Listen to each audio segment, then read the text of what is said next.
안녕하세요. 저희는 이기 영마인드 서포터즈 나도팀입니다. 지금부터 나도팀이 제안하는 청년을 위한 정신건강정책 시작해볼까요?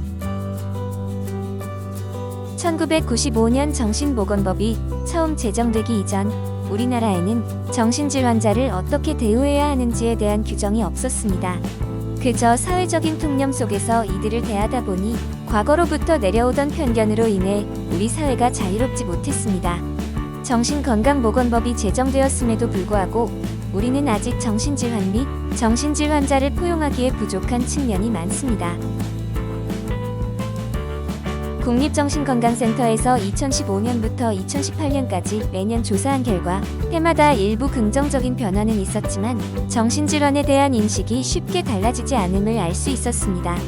정신질환이 있는 사람은 그렇지 않은 사람보다 더 위험한 편이다 라는 질문에 대한 결과를 보면 예라고 답한 사람이 60%나 되는 것으로 나타났습니다. 정신건강의학과에 대한 인식도 중요한 부분입니다.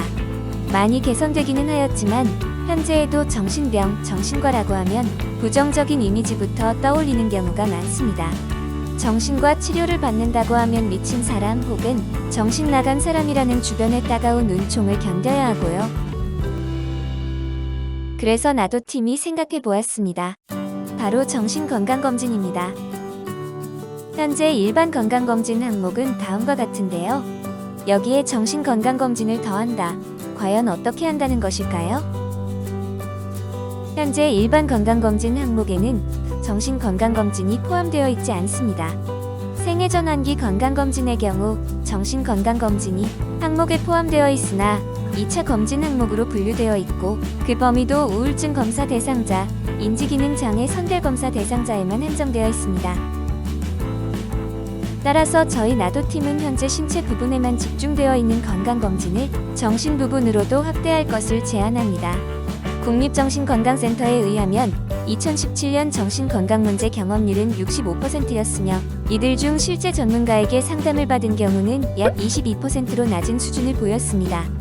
한편 정신건강 문제에 대한 상담을 받지 않은 경우도 약 40%로 적지 않았습니다.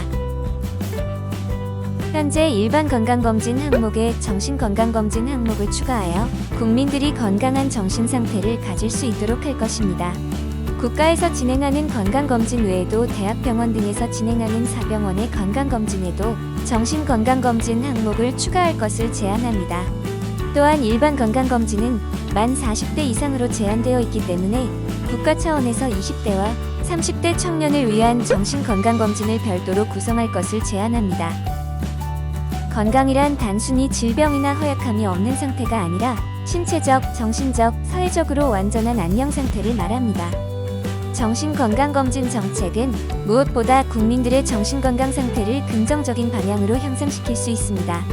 또한 국민의 정신건강뿐만 아니라 전반적인 건강 상태를 향상시킬 수 있으며 이로 인해 병원 방문 횟수가 적어지는 등 국민건강보험 재정에도 긍정적인 영향을 미칠 수 있습니다.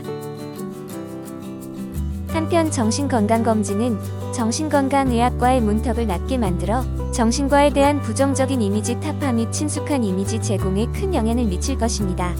이는 장기적으로 정신질 환자를 향한 오해와 편견 제거에도 기여할 것입니다. 이상 나도팀이 제안하는 청년을 위한 정신건강 정책이었습니다. 정신질환에 대한 올바른 인식과 효과적인 정책을 위해 노력하겠습니다. 감사합니다.